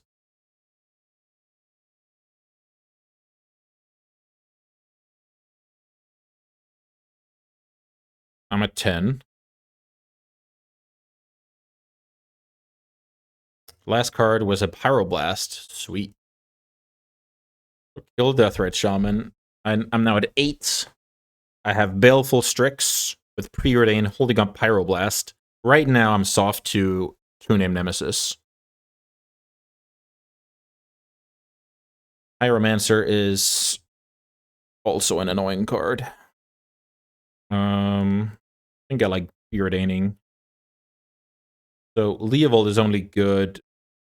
I think I just bottom both of these, to be honest. I guess the cost of Leovold was keeping a land, and I don't want that. Okay. I think I slow roll the land here. Counter any cantrip, counter True Name, counter Delver. Might as well counter here. No attack from the opponent. What can we do to ice the game? I draw Lightning Bolt, which is very strong. Let's cast Brainstorm. Double Strix is pretty sick. So now I can go put back double land, draw into the Bolt. Draw into the Strix, rather. Fetch Tropical Island. Strix again. Use my mana the best possible. I realize my opponent can now chain cantrips, so maybe that was bad. I don't know. Here's a land that doesn't really do anything for Bosh. I draw another land, doesn't do anything for me. Let's Lightning Bolt this before bad stuff happens. I'm slow rolling my lands for Braincestral Recall, trying to reduce Ryan's life total before he can do the same to me.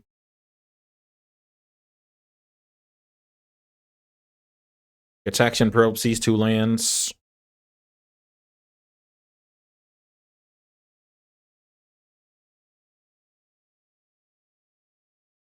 Wasteland is a bad draw.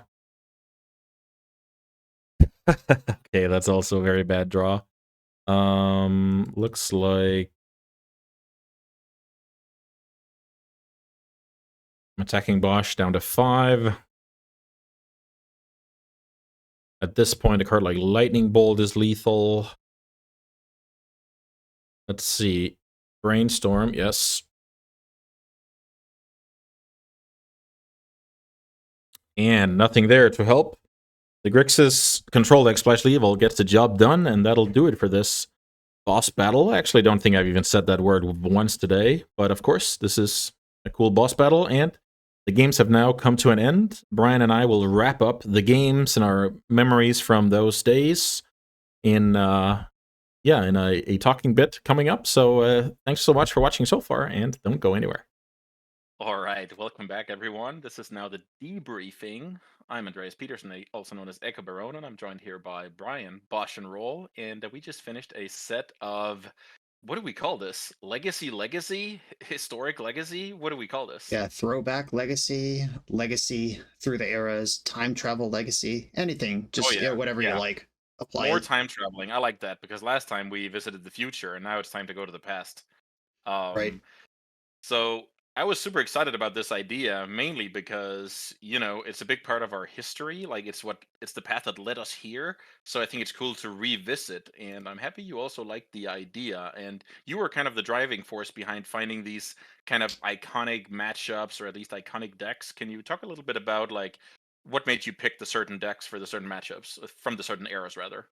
Yeah, I knew I wanted a counterbalance top deck because that's such a ubiquitous and it's such a picture of the era. Extended as well, that was a big deck, and then when Extended rotated, Counterbalance out, or maybe Extended just died. I forget what happened, but it went from Extended being the top counterbalance format to Legacy being the top counterbalance format. And obviously, all of that changed in 2012 when Avacyn Restored came out and Terminus entered the chat. Right. And top became, from a kind of, it was oppressive and annoying the whole time, but it went from oppressive and annoying in a way that we can have a fun kind of game around into a spot where it's like, this is just bullshit. And I wanted a top deck from before Terminus. Yeah, so that's why your deck looked a bit weird. I think was that named Supreme Blue or something? What didn't it have like some kind of? I also it used to have Redulcan Shackles in the deck. Maybe I misremember. I didn't play very seriously at the time. Yeah, it was called Next Level Blue in Next Level Extended. Blue. Okay. Yeah, and people like Luis Scott Vargas, I remember back when he was not Luis Scott Vargas yet. I mean, that was his name, but he was like LSV, this kid coming off Magic Online to start playing Paper. It was way in the early days. He was in on that. I remember Gabriel Nassif iterating on it. Patrick Chapin was a huge innovator on the Extended Shell. These are all names from the late 2000s. Magic Pros. Sure. Yep. But yeah, that was just the default kind of like smart person deck. The way that kind of Delver gets that now of like, I'm gonna, put my glasses on and my whatever. And big brain stuff is gonna happen. I'm gonna resolve cantrips. Yes, I'm gonna be very smart. I'm gonna plan 2 turns ahead with my brainstorms. But then there's the other layer of, not only are you setting up your brainstorms and ponders like you are now, but they're also going to trigger counterbalance. So you have to predict what cost spell your opponent's going to cast on their next 2 turns, in addition to how you want to map out your own game plan. Just that kind of super heady, tiny little edge stuff that Delver decks play now. That was the deck in that era. Yeah, because when you look at the deck, it's like you play Tundras, you play Volcanics. The red splash is like Pyroblasts and Sweepers. What were the need for Sweepers at the time? Is it something similar? Like, is it Merfolk? Is it just sweeping Mongoose off? Like, what's the need for having the Fire Spouts in there? Because that was kind of a eyebrow raiser. Yeah, it was Mongoose. It was Merfolk. The event that I pulled this from, Grand Prix Columbus 2010, was won by Merfolk. Yeah, that's true. I recall that. Yeah, Merfolk won that tournament. Also in the top 8 of that tournament, the early prototype Survival Vengevine deck was there. Vengevine's an X3. Firespout bops that up. Nimble Mongoose. Delver Secrets wasn't printed yet when this list came from, so creatures were just different back then. Yeah, for sure. And yeah, no wastelands in the mana base as we see these days. Like a lot of things have changed. So let me see here. The deck that was paired up against was my sneak attack deck, and just looking at Woodfall Primus just made me. I didn't know whether to laugh or cry. Like, what a terrible card. Like, does that ever get the job done against like Swords to Plowshares and stuff like that? In the games, I was lucky to draw Emrakul. That works fine, right? But Woodfall Primus wouldn't do much of anything. Yeah, that actually came up in our game in, I think it was our game 1. I don't know, game 1 or 2. One of the games. There was one of the games where you could have brainstormed, but did something else. Was that it? Yes, I had Brainstorm that might find Force of Will, or I had Swords to Plowshares ready to go. Where if you sneak in Primus, I lose 1 land, but then I get to plow the Primus, and you're left with nothing. Instead of losing 2 lands and you get to keep the 5/5. And it was just a coin flip of, do I think you have Emrakul or not? And take the guaranteed out to Primus or the maybe out to Emrakul. And I decided to take the guaranteed out to half the hits rather than the... Yeah, I was about to say, because the off chance that you spike a Force of Will, right? That's what we have to compare it to. Yes, if I knew Force of Will was on top of my deck from an earlier ponder or something, I would have obviously brainstormed to just counter the sneak attack regardless. But taking the chance, and I ended up brainstorming on the next turn or in response to the Emrakul attack or something, and found Force of Will, obviously, so it looked very stupid. But like, if your deck was just Emrakul and Grizzlebrand, I would have chased the Force because Plow doesn't do it either way. But wow, that's actually a great point. Because my deck was worse on paper, your card could line up against half of those payoffs. So exactly, it made sense to make the quote-unquote bad play and look silly. Like, okay, I like that a lot. Like, that's super funny. So it's actually an advantage for me in that game that I played a bad creature over a good creature. Right. And I know we're going to talk about each of the matches one at a time, but let me tell you, every time I took a, you know, 95-5 line, you had the 5 or whatever throughout every single game we played in this whole set. You had it every single time. And every single thing I lined up, every single thing I deduced was just wrong.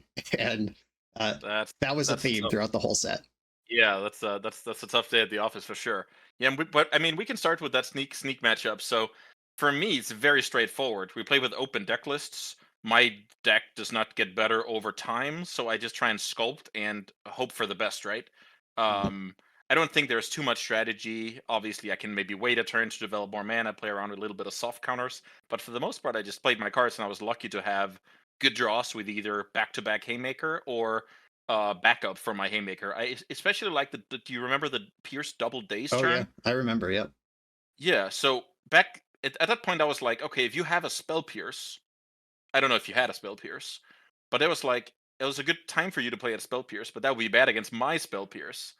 But I had double days, so it didn't really matter too much. I don't know if you had anything or you were dry there. Yeah, that matchup, that was the one that we kind of put the least thought into in our planning Right. stages. It was just kind of, I knew I wanted to play countertop, and Yeah. you just picked another deck from that top 8 that you thought would be fun. I Yeah, I actually was like, think what that about matchup was Sneak? horrible. Like, I'm not regretting it. Like, it's cool to showcase a thing from the era, but I think if we really wanted to showcase countertop gaming, that was a mistake, because the game's frequently over before counterbalance comes down, or at least the important part of the game's over. Like, maybe I'm supposed to mulligan more aggressively, find the counterbalance, find soft permission, and make the maze harder for you to navigate. But Yeah. I was keeping hands that were like 2 lands, 2 counter spells, and some cantrips. And Yeah, I like that. I think it's a yep, losing proposition if you mulligan those long term.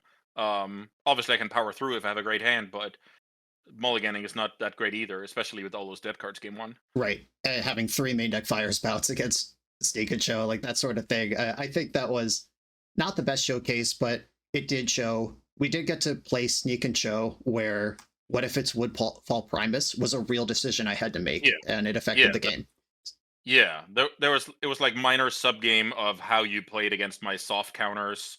I could imagine from your point of view where, oh, we want to beat like big card plus days or big card plus pierce, so we play a bit conservatively with our ponders or whatever the case may be. But yeah, definitely in the minor. Mainly, I was just wondering how does Sneak and Show look at the time, but of course that deck doesn't on average lead to the best games. That's just how it goes, right? Yep. And we can see how that sneak attack deck, even with Woodfall Primus in it, made top 8 of a Grand Prix. Because if all the best players were playing countertop, and you're making your win push before counterbalance can even be down, much less manipulated. Like, Yeah, countertop is really a deck that thrives in 10, 15, 20 turn games, where they get to set up all their moving pieces and just hit them with a show and tell. It still works now as it did back then. yeah. Definitely. So what did we have up next? Then I think we moved to 2012. This is still before I started playing competitively. I played at the local store. I was one of the best players, but big fish in a small pond type of thing. I never opened a SCG stream. I never read an article, so I wasn't really playing competitively back then. But which decks did you pick out? You were like Teamer Delver, Canadian Threshold, and Esper Esper Stoneblade. Stoneblade is like a lock for. So why did you think that was like the premier matchup you wanted to showcase? Yeah, I went over in my deck text kind of where I was as a player during each of these eras. And this 2012 era, I was living in a bigger city than I was in 2010. I had better people around me. I was playing a lot of Legacy. And this metagame, after Innistrad, but before Avacyn restored, just that 6-month window where we had Delver, we had Snapcaster Mage, we didn't have Terminus yet. Right. What the best decks were: Esper Stoneblade, Rug Delver, and Maverick. It's just 3 extremely fair decks. 2 of them built around Stoneforge Mystic. One of them doesn't even play cantrips. Like, it was a really intense, fun way to go back and forth. Every resource matters. Like, I called out Ancient Grudge off the deck list in your Rug Delver deck. I was like, I remember this. Ancient Grudge was an unbeatable hammer. And the game I got off you in that set, I was like, don't try Ancient Grudge. Just Yeah. Fingers crossed. I can't beat Ancient Grudge. It's unbeatable. And like every other card, you can, when something like one copy of Sideboard Ancient Grudge can flip a whole matchup if it shows up or not, and how you time it, where you put it, can massively impact your tournament success. Like that's just good, healthy Magic. I love that era so much. Yeah, I was actually going to ask you about that. Like personal preference, we all like different kinds of Magic. Like there's some kind of power ranking. So would you say is the grass greener on the other side? Was the Christmas more snowy back in the day? And like, are you a bit nostalgic when it comes to Legacy? I am nostalgic and practical at the same time. I do, I am among the group of people who believe that Legacy was the best in history in that window between Innistrad and Avacyn Restored. But I'm also not a person who thinks we should ban 35 cards and get back to that. And I know there are folks in of various seriousness. Some people, like I think Anurag memes about it a little bit, but then there are people in my YouTube comments and replying to me on Twitter who actually think we should ban everything, ban every Modern Horizon set, ban every Commander release until we're back to 2012 Legacy. And that's not going to happen, even though I do think that format was phenomenal. Yeah. So I wanted to one follow-up question to that because I believe that with technology and how players are approaching the game, everybody has access to, good players' thoughts. I can go and subscribe to your Patreon today and get a lot of info that would take me hundreds of hours to accumulate myself. So the a lot of things changed when it comes to that and how accessible information is. Deck lists are out minutes after a tournament is finished, et cetera, et cetera. How much do you think that affects, like, if we flip the script on, the information is as it is now, but the card base was back then? I just think the meta would be like way more polarized than we remember it. Also because the game wasn't as explored, I guess. And yeah, do you know what I'm getting at? Yeah, absolutely. It was smaller. We waited for the Legacy Star City event Right. to come out, and those deck lists would come out like Monday or Tuesday every 2 or 3 weeks. There wasn't an event every weekend. It wasn't always Legacy when there was an event, and then it took a couple days for people to type those decks manually into StarCityGames.com and then post them. And we would be like, oh wow, they're up to 3 Chain Lightnings in Rug Delver. That's really aggressive. Like that's the kind of thing we were dialing in on versus like nobody was trying Grixis Delver or like Blue Red Delver. Sometimes people would drop the Tarmogoyfs and play Fire Blast and Price of Progress in the main and be crazy. Like, wow, that's so controversial. But no, like there was, and in the Star City circuit, it really benefited the people who showed up every week to just play some sort of nuts and bolts. I'm going to top 16, I'm going to top 8, I'm going to top 32, collect my min cash, collect my 3 or 4 Star City circuit points, and just go on to the next week. Nobody was trying to win it like it was the Pro Tour. Like they have to win today. They were just trying to put up a good result this week and do it again next week. That's actually a good analogy. That kind of, because these days everybody's trying to get the last possible percentages right out of everything. Back then it was like nobody thought about if Teamer Delver was a slightly worse choice than Maverick on a certain weekend. Like people played to their strengths, what they enjoyed the most, right? And they were competitive, and who could really tell the difference? That's how I saw it anyway. Yeah. Which I think is good. Like it's just good for different. It's different, basically. Yeah, absolutely. And also, I was the Rug Delver player in that era. We didn't want me playing Delver twice in this set, so we gave you Rug Delver, but I was the one playing Nimble Mongoose in the actual era, so it was fun to be on the other side. And funnily enough, I've never played the card before. I simply thought it was too bad. Like even back then, I didn't like how that deck ran out of gas. It just didn't feel right. So I was not in my wheelhouse, which made it even double cool, I guess. Well, the game you killed me with Mongoose, I had 2 Swords of Plowshares in my hand, and you had 2 Mongoose that did basically all 20 damage, so you figured it out. I figured it out, and that's my that's my first experience with that. So that's actually kind of cool. I didn't play much of those decks. I mainly played like mono white, like how the mono white deck came to be was way back when, before I cared about Legacy, and Thomas did well with that deck later on, to say the least. So a pretty cool history lesson there. Something I want to ask about is the 3 Force of Wills, because I remember that from my local game store, from the people who like watch streams and followed the SCG and stuff. Why like 3 Force of Wills? I don't think I ever got, like, can you explain it? Yeah, the best decks were Rug Delver, Esper Stoneblade, and Maverick. Which of those decks do you want 4 Force of Wills against? None of them. And Neither. So ri- you're drawing the first force will less often, but when you draw two, you could have just pitched the second. So it's basically to gain percentages from not drawing the first one as often, right? right. And it was slightly after this era, maybe slightly. No, I'm trying to figure out when New Phyrexia came out. It was slightly before this era, so that would have been late 2011. James Rinkowitz won Grand Prix Providence with 0 Force of Wills in his main deck. He was banned mid range, and the Mental Misstep was legal, so it was a little different. Incentives were a little different, Right. but all 4 of his Force of Wills were in the sideboard. So it was a big Wow. thing in that era that cards just weren't worth 2 cards, and the games were so fair. And cutting your 4 Force of Wills and main decking like 2 Fire Spouts could just flip your Merfolk matchup where you don't want Force of Will anyway. Yeah, that's a good point. So basically, Force of Will is a sideboard card against Dark Ritual strategies, show and tell, stuff like that, and it was kind of bad anywhere else, basically. For the most part, yeah. Yeah, okay, that's very valuable. Something I noticed during the games was that these old habits were forgotten for me. Like just like the whole probe, deathrite, back and forth, like deathrite versus deathrite. I wasn't exactly in my wheelhouse here. Did you feel comfortable? Was it just like riding a bike for you, or did you feel similarly? My first hand in our 2017 matchup was like 2 Snapcasters, a Delver, 2 Underground Seas, and a Wasteland. And I was like, this is not what I want out of this deck. And I mulliganed to a hand that was like Probe, Deathrite, Wasteland, Lightning Bolt. And I was like, let's go. And I saw Yeah, your hand that was just like Leovold and Jace and some lands. And I was like, we got him, team. And yeah, my hand was terrible there. yeah, unfortunately, I never strung together the full like Probe, Young Pyromancer, Cabal Therapy you twice line, which was Yep. so ubiquitous in that era. But yeah, just having hands with Gataxian Probe in them and you get to play 4 is just so stupid. That card was legal for so long. It just Yeah, it doesn't I make any definitely sense. did not understand the power of it. I even looked up. I won like a big legacy tournament in Denmark, 150 people with Storm. I did not play Gitaxian Probe even though it was legal. Like I didn't understand the power of it like 9 years ago, which is amazing to think about.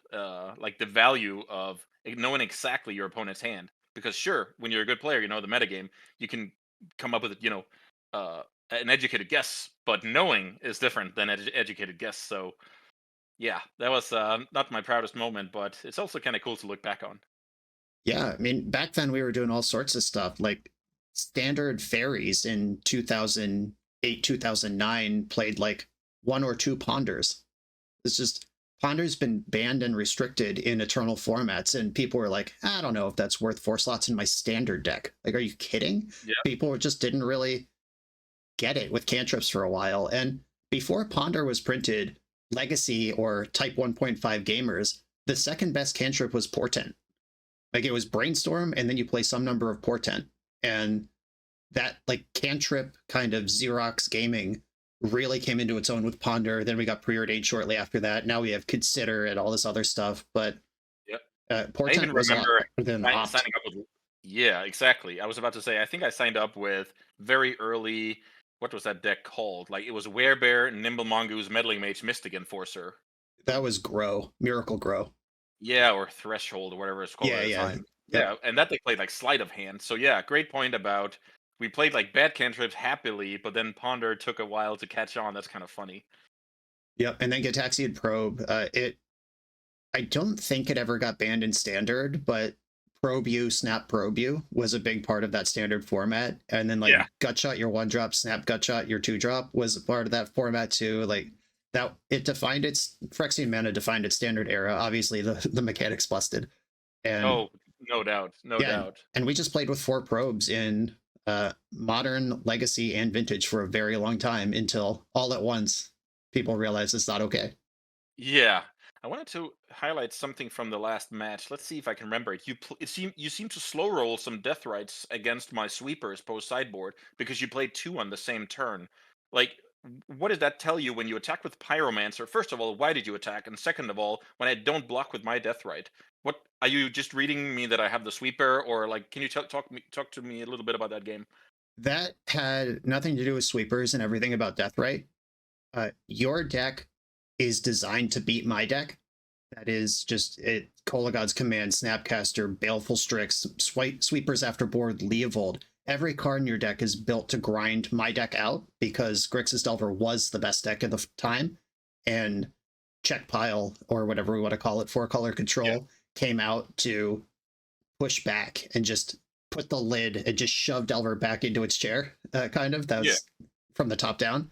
And if you get to start casting your spells, I start losing. So I was leaving my Deathrite up to stuff your Deathrite. So you could never tap it for mana, or I would take your land and I would have mana instead. So my first Deathrite was just Rashadan Port.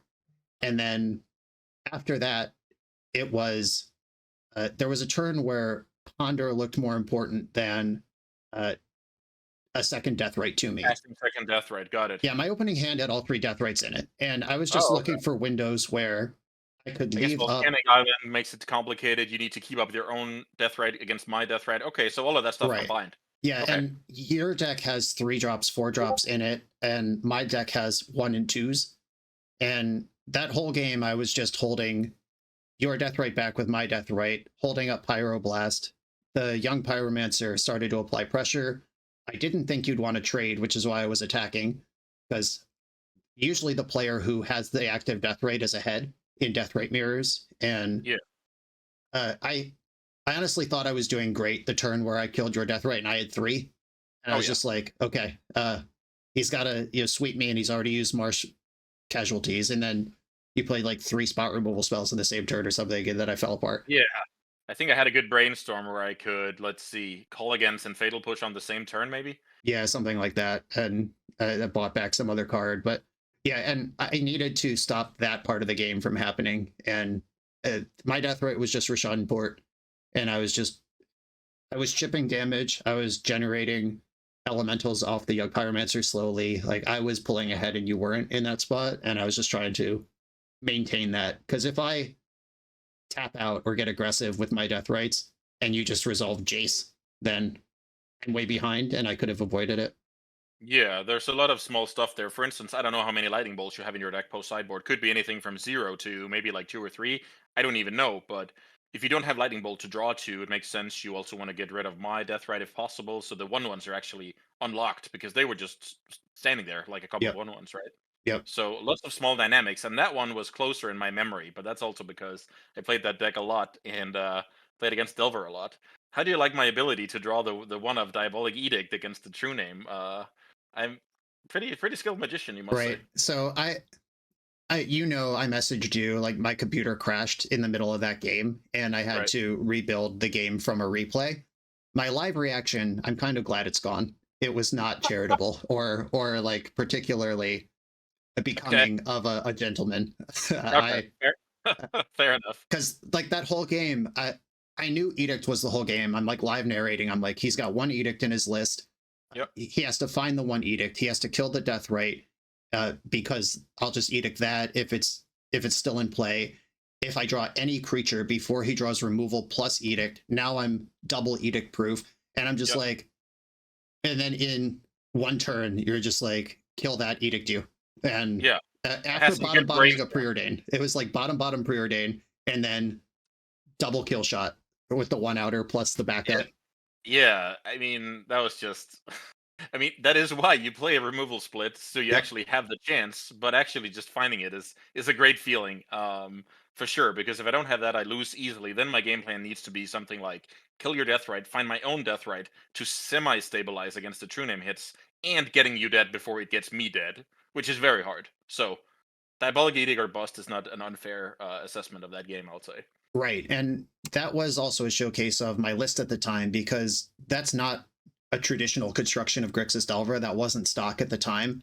My 2 True Names, 2 Snapcasters, Tombstalker, that's to go bigger in the mirror, and that did well because I top 8 Eternal Weekend, beat a ton of mirrors along the way, and but that's actually ends up hurting me versus a deck like 4-color, because you're built to be a Snapcaster 2-for-1 deck, and having that gear to go a little bigger in the mirror, where I'm just still, my bigger gear is much smaller than your normal gear.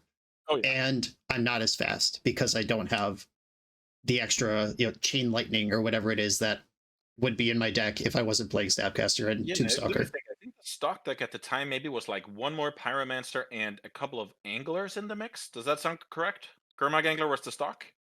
Yes, my Tombstalker having flying was a response to True Name Nemesis existing in the format. All right. So that's why I played Tombstalker over Gurmag, yeah.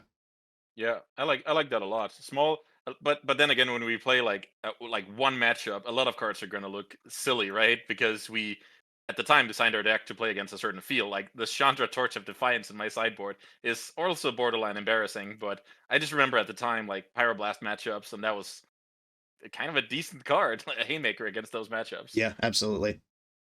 So let's see if I have any more here on my list here. Otherwise, we can get out of there. Get us both out of here. Yeah, did you register any cards where you're thinking, like, looking back, wow, these cards were not the best at the time? Like we played a lot of spell snares at the time. Do you like that? Did anything else come to mind where, wow, that was super narrow. I didn't think about this at the time. Whatever, Magic has evolved. Yeah, we talked about this a little bit at the start of this debrief, where like what are the flex slots in Rug Delver this week? What's coming out of the Star City circuit?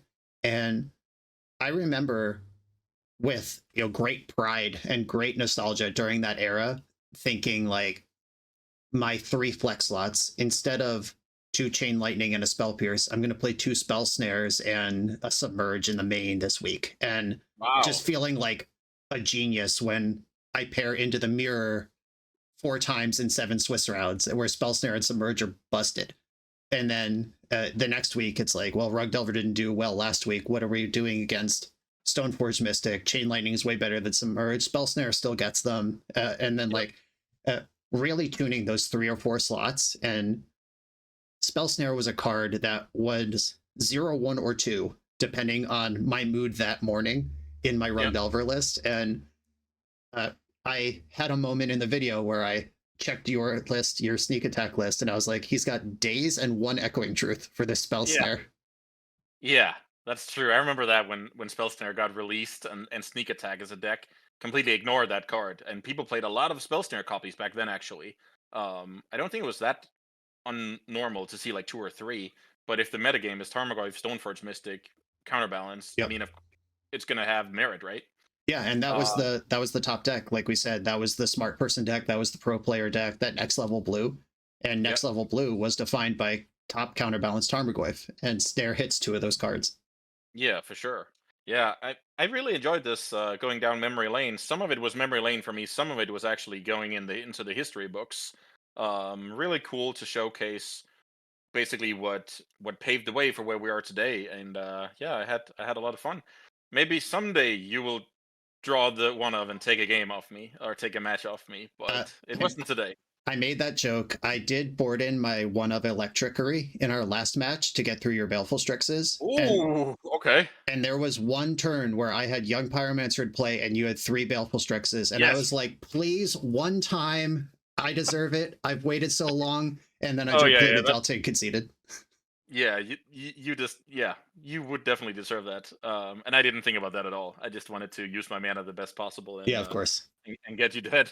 Yep. Okay, but yeah, thanks so much, Brian. Let's call it a wrap and you can get us out of here. All right. That has been Andreas Ecobaronen. I am Brian, Bosh and Roll, and thank you for watching this. If you're watching on Andreas's channel, come watch my side of the games. If you're watching on mine, go check out his, and we'll see you for whatever the next thing is.